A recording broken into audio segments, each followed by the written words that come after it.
Okay, Al, nice choice. Let's walk her away and watch it shining. Watch her watch the morning come.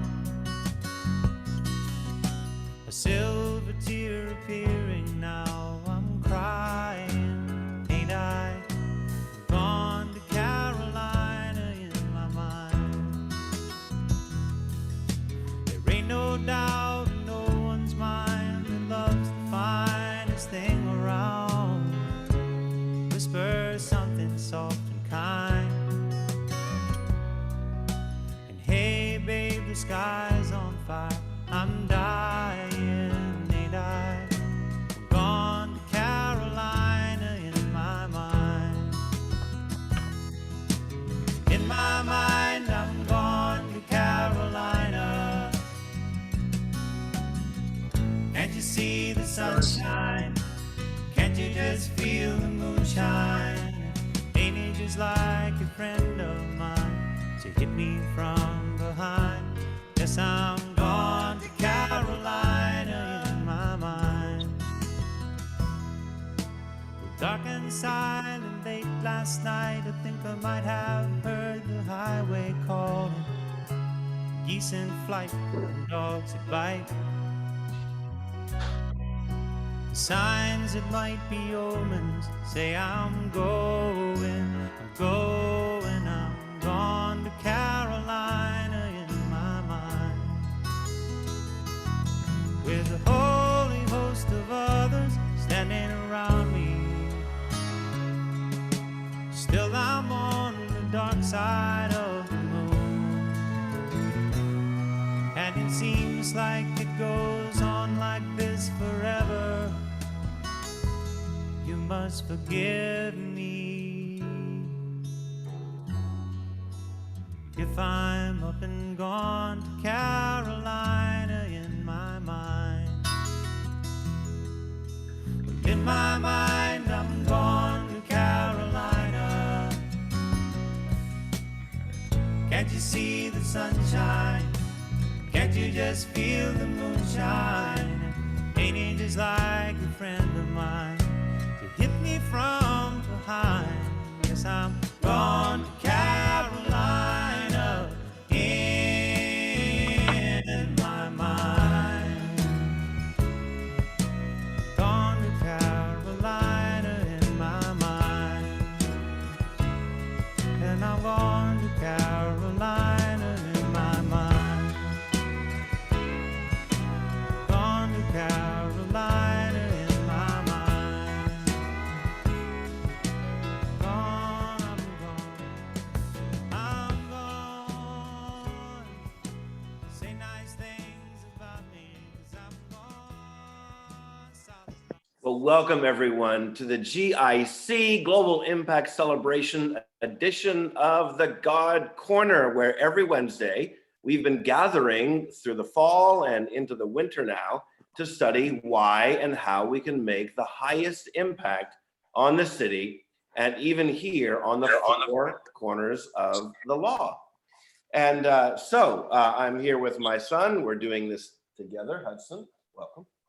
And tonight, as we think about this, we think about the fact that we are the only church in the world, perhaps, where we have God's Corner on the church, and God's Corner in the church, the local law was City Hall, county law at the county courthouse, and the federal law at the federal courthouse, all across the street.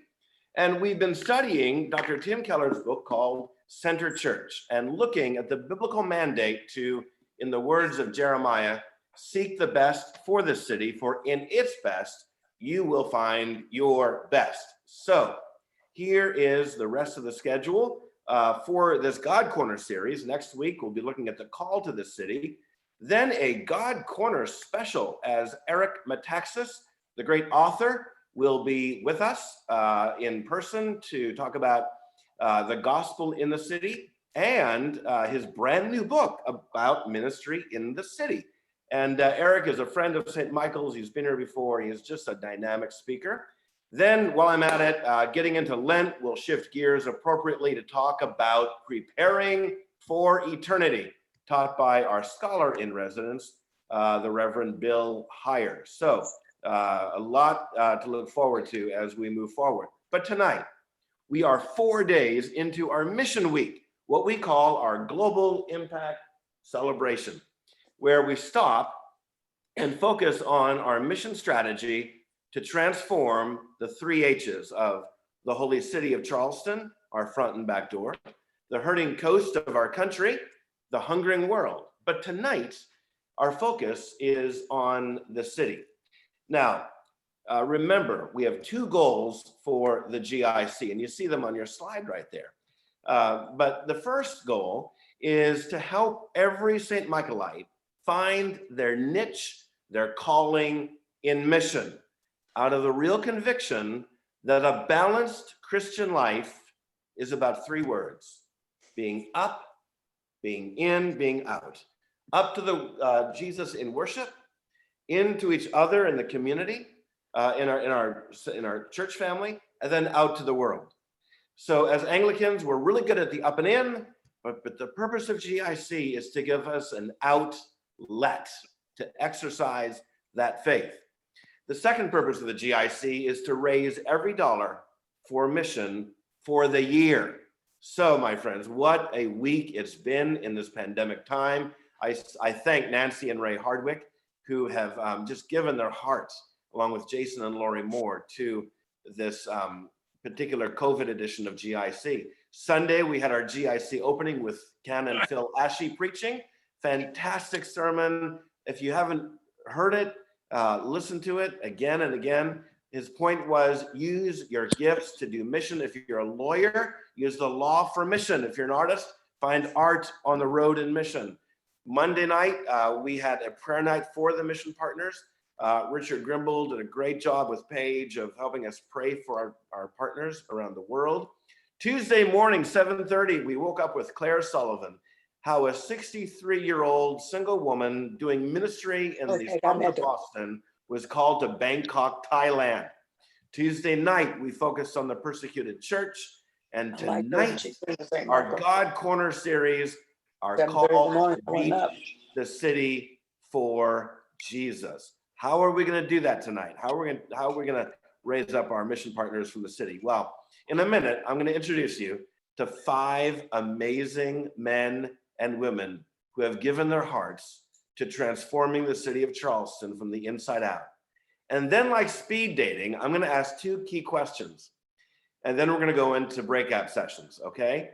At 7:25, then after the breakouts, we're going to come back to the big hall and close it up for the night.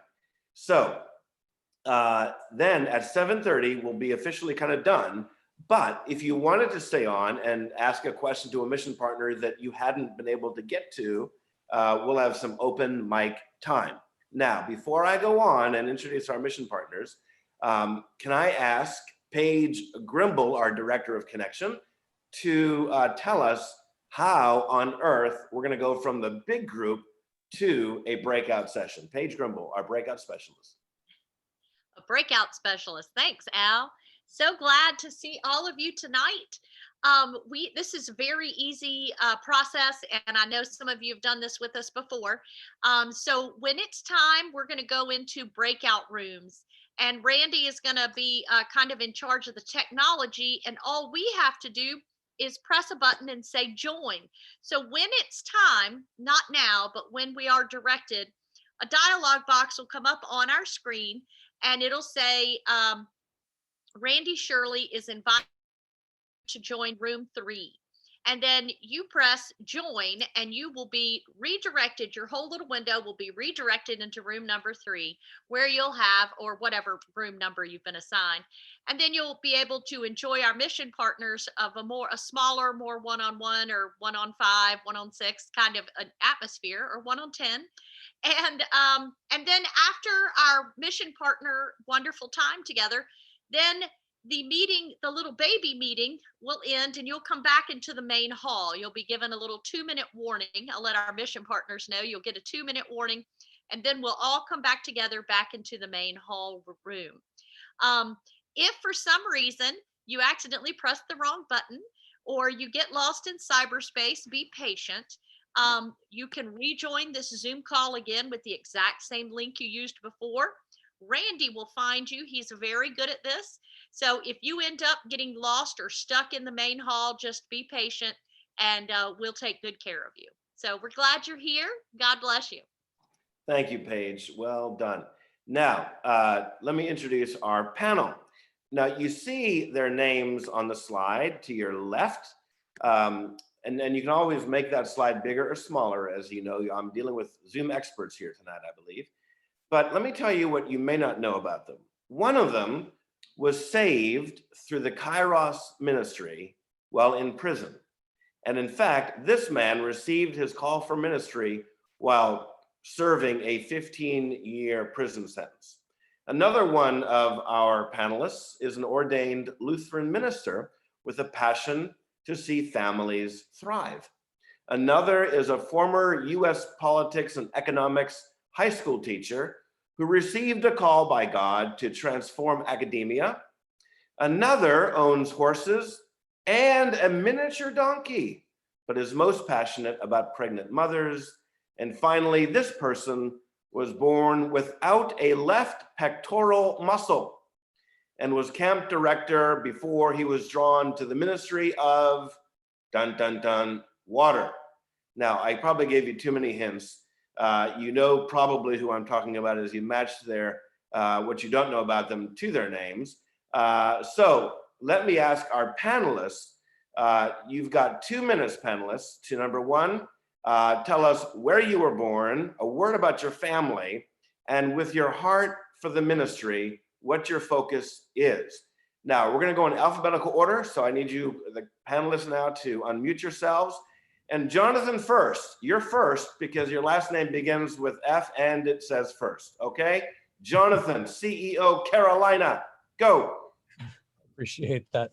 Hello, everybody. My name is Jonathan First, as Al said, and I don't tell anybody this, but I'm actually from California. Oh. I was born in San Jose, grew up in San Diego, and then the most formative years were in Philadelphia. I'm married to Bethany, and I've got 2 children, Ada, who is 9, and Shepherd, who is 6. And yeah, so our ministry has been zeroing on, and just as we've been listening and trying to pay attention to what's going on in the ground around us on campus, we've really settled in as kind of our charism on catechesis. And as we continue to develop, we're working towards providing opportunities for deeper Christian formation. There's a lot of opportunities for evangelism. There can always be more opportunities. But we're really helping to kind of resource campus ministries that already exist. So that means building relationships with existing campus ministries and trying to connect them to the local church. So that's what we've been doing for the past couple of years, and we are continuing to seek the Lord's will in that. Okay, and real quick, you use a churchy word, catechesis. What is catechesis? Oh, good question. Okay, so big term for just Christian formation.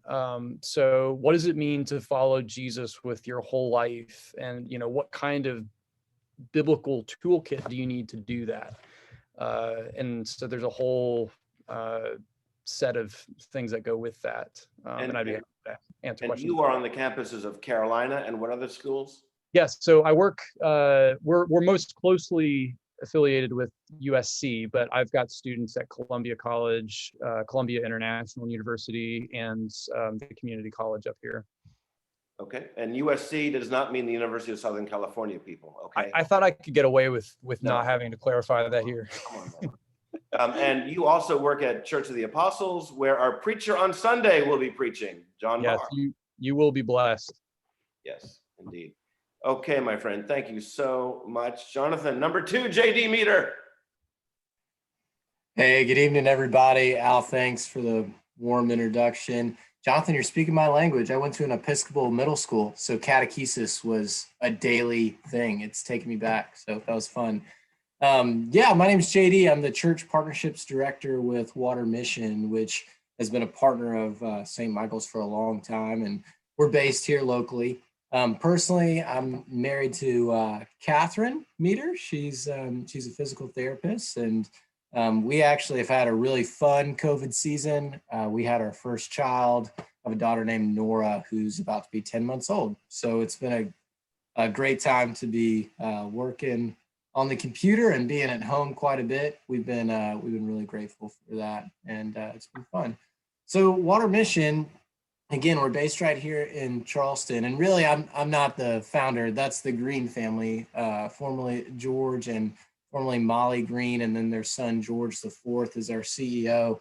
But we exist. We're an engineering ministry, and we design, build, and implement safe water solutions in developing countries around the world. There's about 2.2 billion people who don't have access to safe water, and even more who've never heard the gospel. So those are the two problems that we really feel like God's called us to be a part of solving. So we want to bring safe water to as many people as possible, as quickly as possible, in Jesus' name. So thanks for having us here tonight. It's always a privilege to be with our friends at St. Michael's. Amen. And JD, you've been there for how long? Yeah, I've been at Water Mission for a little over 3 years. Okay.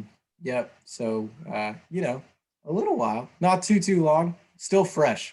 Amen. Well, congratulations on a COVID baby. That's really great. God bless you. Thank you. Thank you so much. And Kara Stewart, Tri-County Family Minister. Hey, everybody. It's great to be with you tonight. Let's see, my hometown is Greenville, South Carolina, just up the road. So my first trip to Charleston was in 6th grade on a field trip. Went to Charlestown Landing, loved it. But I'm thrilled to be back. I moved back here a year ago, started as executive director in January, and this GIC was one of my first official acts as executive director. It was fantastic. So thrilled that y'all figured out a way to continue it this year. My passion in ministry is finding those ways that God is transforming lives. Our primary mission is to serve the families, the individuals who are in need in our area, in our neighborhood in North Charleston, but also across the Tri-County area. We have people who come to us for food, for clothes, for help with bills. But what I've also seen powerfully this year is the transformation of the volunteers who come to serve with us. We have folks who have found themselves in transitions in their lives, coming off a bad divorce or a really painful job loss. And they find a place with us serving, living out their faith, and really expressing who they are through God's call to them. And that's a really exciting thing. So that is Tri-County Family Ministries. Oh, and I forgot about you wanted to know about my family. I always forget all the details. So I am a single mom to a 15-year-old son named Ethan, who is a sophomore at Wando High School and in person, thank goodness. In these times of at-home schooling, we did not love that part about the fall. And he actually got to have a marching band season this fall. He plays the bassoon in the concert band, but in marching season, he is part of the percussion team. So he got to play the keyboards as part of the pit with Wando's band and had a great time. Thank goodness. That's awesome, Kara. Well, welcome. And I've heard the rumor that you all had a really good meeting this week with some of our family ministries. And so can't wait to hear more about that. So we go from Kara to Tim Terry. Now, a warning about Tim. He's got a really strong accent from the Bronx. And you may not be able to understand his accent, but it's very New York. So Tim, take it away. I tell you what, I'm gonna be honest with you. I just now leaving home, so I almost forgot about this. So I'm zooming as I try. Okay. Tim, tell us about just your focus in ministry. Well, I don't know. I see Lee Cox on here, so I don't want to be sucking all the oxygen out of the room. But Fresh Start Visions is a opportunity to get the gospel inside the prisons. Introduced to Muslims, Rastafarians, Wiccans, we do not discriminate, but somehow try to show them how they can walk out the blue jeans of the gospel by developing their character. Once they're released, we also assist with 3 major components: a place to live that's Christ-centered, a good job, and transportation back and forth.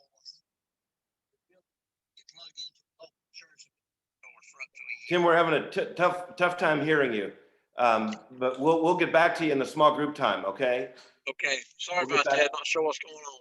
But Tim, and some of you have heard Tim, he's been a real, a very frequent speaker at St. Michael's on prison ministry. And Tim, God bless you, brother. And finally, let's go to Joy Yarborough in the Low Country Pregnancy Center. Joy? Hi all, such a blessing to be here. I am the one with the horses and the miniature donkey. Yes, you are. Yeah, I'm from Rochester, New York originally, and I've been living in the Charleston area since 1993. And with my husband, he is from South Carolina, from the upstate. My wonderful husband, Terry Yarborough, and my 19-year-old son goes to college, has his own business, is involved in day trading in the stock market. He's got a lot going on, that kid. But wonderful child, Nathan. And my passion is working with women who find themselves in unplanned pregnancies, helping them to see that abortion is not the answer to their struggles with an unplanned pregnancy. And so we give people through Low Country Pregnancy Center and our 2 DAS locations, we give them positive alternatives to abortion when they find themselves in an unplanned pregnancy. We talk with them about parenting and giving them parenting skills, and we're able to offer them physical needs, baby items, diapers, formula, those types of things. And then, we can talk with them about adoption being a positive option. We offer them free ultrasounds. And so it's just my passion to see women freed from the burden of feeling like abortion is their only option, and just being a part of God unlocking the keys to life in their lives for themselves and for their babies.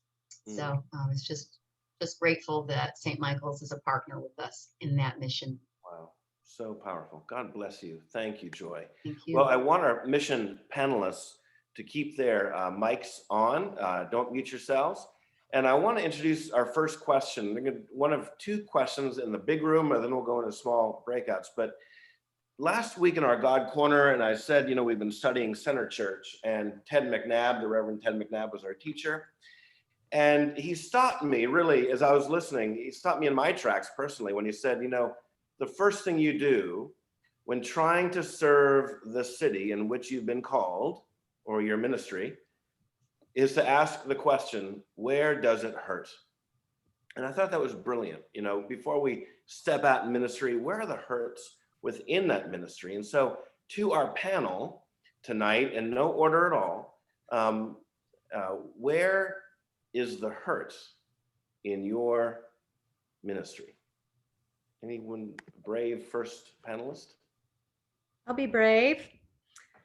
So I think one of the most challenging things for me and for my staff is that this year has put that hurt right in front of us.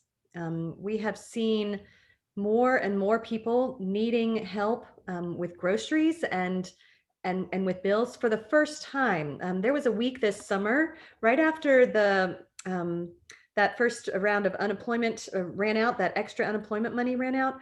We had 50 new families sign up for help with groceries. They had never had to come to a food pantry. They had never had to ask for help before.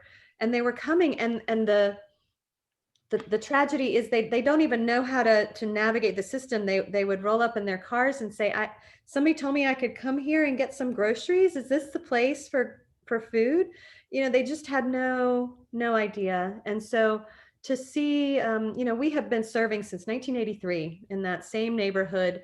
And the other piece of that hurt is that we have seen that area continue to be neglected. Our area, this beautifully, the beautiful city that we live in, Charleston, the area in general, has been growing and developing, and people have been investing in different parts of our city. But this particular part of North Charleston has been forgotten. Buildings are still abandoned. Hotels have been sitting empty for years. And so, folks in this community in particular feel like they themselves have been forgotten and that nobody cares about them. Yeah. So that's the hurt that we see day in and day out, the new hurt and the continuing hurt of people who feel forgotten. Wow. And indeed, mission in an upside down world right now in this pandemic. And then that's 50, when I'm here, 50 new people, 50 new families. That's remarkable in a week. Wow. Thank you, Kara. Other panelists, where do you see the hurt in your ministry? I think it's very similar for us. I think as with Kara, we've seen a greater need for physical needs for people who have babies and toddlers. And so we've increased our giving in that area by approximately 25%, which we were already really high with giving physical needs last year. And then we topped that this year, which just was really mind-blowing, the numbers of people. I think we helped 1,300 people almost with baby items this past year. So, but I think more than that, and that's so easy for us. You know, the church has been so generous to provide us with these things to give out. And so it's easy to give. I think what's not easy is the counseling individuals who are just feeling truly downtrodden and hopeless, and may just not really have a vision for the future. And therefore, you know, they feel like abortion is their only answer. And so God has certainly been answering our prayer, which is a daily prayer, to bring these abortion-minded women to us. So that has been an incredible answer to prayer. But the flip side of that is there are real people counseling these individuals, our staff and our volunteer peer counselors.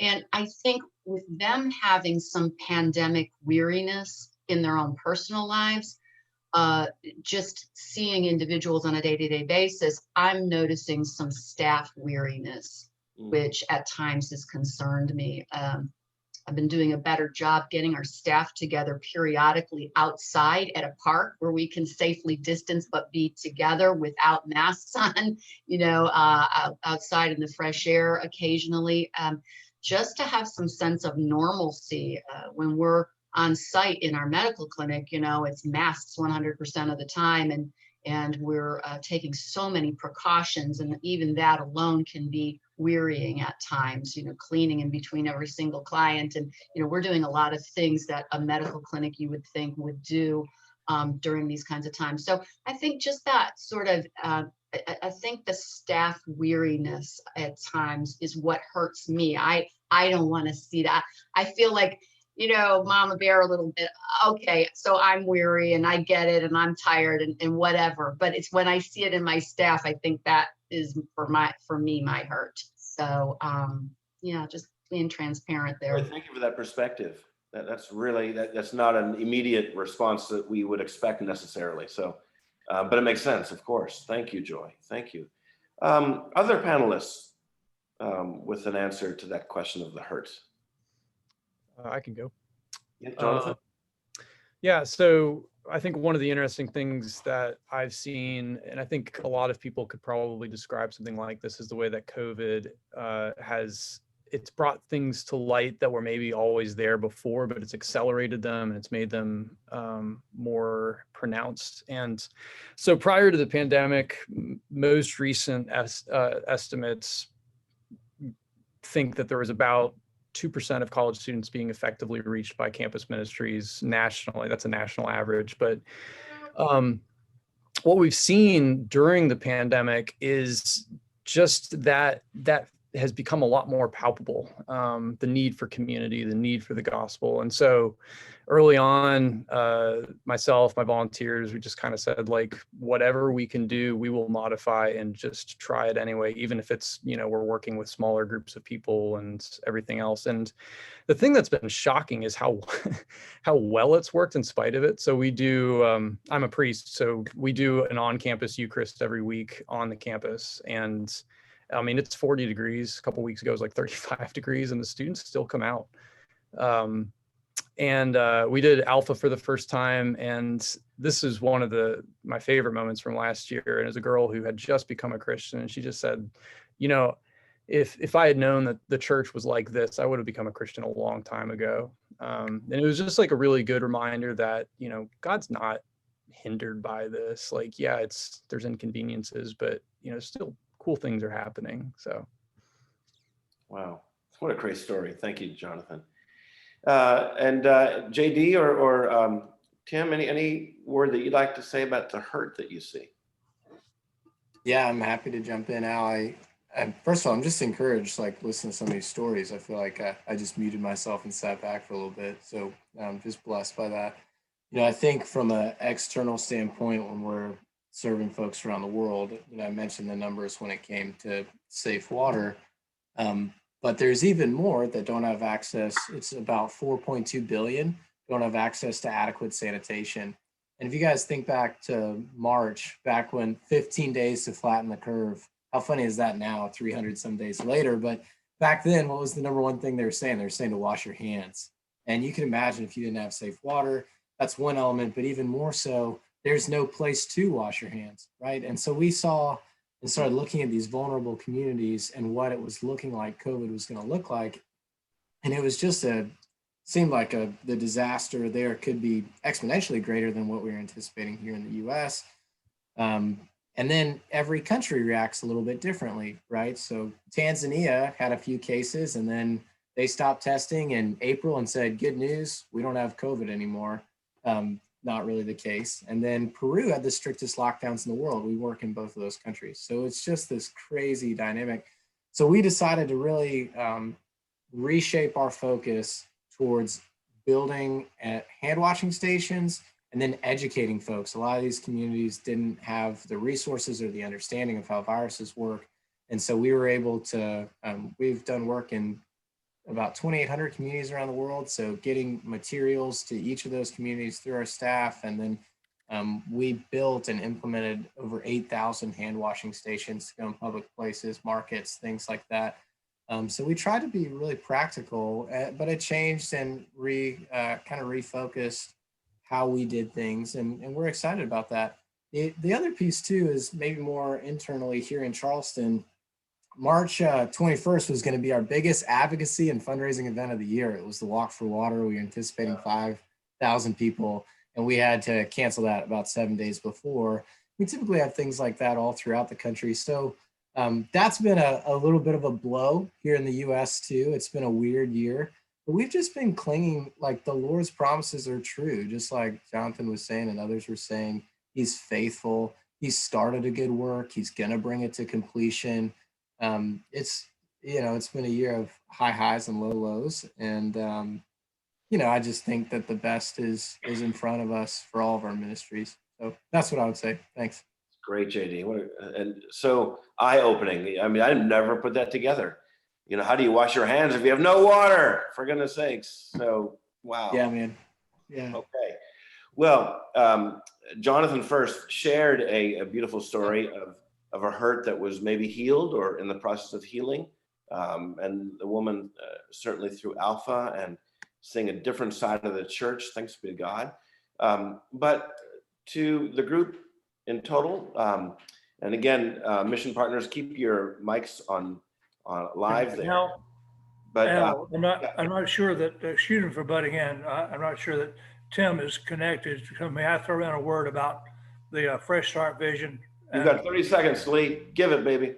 So I would say the overwhelming hurt there is a lack of hope that people experience, both because of the family environments that they have grown up in. Not always, but many of which are horrible. Think of a young man in one of the early classes at McDougal who had actually grown up with his biological mother and father, but who took turns successively sexually abusing him from the time that he was just a young boy all the way up through adolescence and into adulthood. And so they really feel trapped by the environment that surrounded them. And then in the kind of very negative socialization that takes place in a prison environment, there's also a lack of hope there because they feel trapped within it.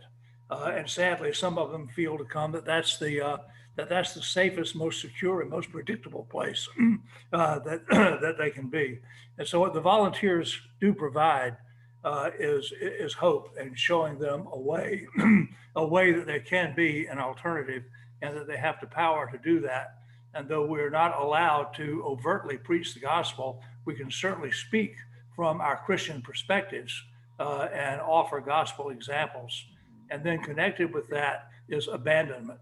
That these people have had others who've come into their lives and just disappear. And what absolutely overwhelms the inmates at these prisons at Medulla and Allendale and Lieber and Manning, where we go, is that we keep showing up from time after time after time, and then we maintain that connection at the facility in North Charleston once they are out. So hopefully Tim will get back on, but I wanted to get that in. It is great to have a senior warden of St. Michael's Church passionate about the gospel through prison ministry. What a blessing. And thank you, Brother Lee. That is well said. Well said. Well, let me shift gears with our mission partners now into tell us, if you could, in these discouraging days of the pandemic and where we wonder, where is God in all of this? Can you give us a story of a heart that was healed, a situation that was healed? Jesus saying, "I've come to heal the brokenhearted." Where have you seen that in action in your ministry? Open mic with our mission partners.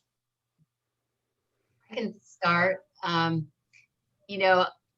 As hard as the kind of mission is with Low Country Pregnancy Center, dealing with individuals who are thinking about ending the lives of their children, we are so privileged and blessed to see so many people choose life. And, it just doesn't get any better than that to have God allow you to be a part of saving a life like that. And just recently, we've had 2 clients that said to their counselors who had counseled them toward turning away from abortion and choosing life. Both of them used the same exact turn of phrase. They said, "You saved my life. You saved my life." And I just can't describe what that feels like, what a privilege it is to have someone say to us as a ministry, "You saved my life." I mean, our intention was that they would not end the life of their own child. But in doing so, in the end, a part of who we are is loving the mother no matter what, loving her unconditionally. And just having that transfer into them feeling like their own lives were saved by having these babies is just amazing to me. So those are just some very recent words from clients. Wow, that would make you go to sleep well at night, hearing a story like that. Oh, yeah. Praise God. Thank you, Joy. Others, mission partners. I can share a story just from the end of the year. We at Tri-County Family Ministries have had an annual Christmas party that has been running, I think, for 20 years now. And it had always been a time for the community to come together, sit down and share a meal, and then for our neighbors to receive presents and food. And so it was something that people had looked forward to. But with the pandemic looming, we knew many of our partners, many of our colleagues, other sister ministries were having to shut down their Christmas event. And we desperately wanted to still move forward with ours. And so we had to plan beginning in September to take into consideration all of the safety concerns, all of the ways that we were going to figure out how to register people ahead of time, which we've never done before, so that we knew who was coming, so that we knew we could spread out the crowd safely, so we wouldn't have 2,000 people in line on the sidewalk in one day. So our staff worked incredibly hard, and then in January, and so everything went off without a hitch. 4 days of Christmas, and we were able to have lots of volunteers come in. St. Michael's came one of those days, and it was marvelous to have y'all with us. But the story of Jesus healing the lepers, and only one comes back to say thank you. We had that same experience. So at the end of all of that, we served 660 families, 1,400 members of their household, just so many people touched. But we received one card after Christmas, and it was kind of written in a little bit of broken grammar. But this beautiful story came to us from a mother with 7 children. And she talked about being invited to the Christmas party personally by one of our volunteers who had reached out and said, make sure you've registered. We want to make sure you're included. And she described how each of her children received a new coat. And with 7 kids, how do you keep up with everybody growing out of everything? I don't even know what it looks like. But one thing that really touched my heart is that, we had worked really hard talking with our partners this year about changing from providing presents to providing gift cards, because we wanted not only to make it a safe way to distribute, but we also wanted families to have the dignity of perhaps buying for their children for the first time, or for kids to be able to pick out. And the one thing that this mother really pointed out, which was incredibly special for her 7 kids, was that they each got to go to Walmart and pick out what they wanted for Christmas. Mm. And I just think about being a part of a family of 7 kids. Do you ever get to pick what you want? Do you ever get to choose your color? Do you ever get to choose your type of toy?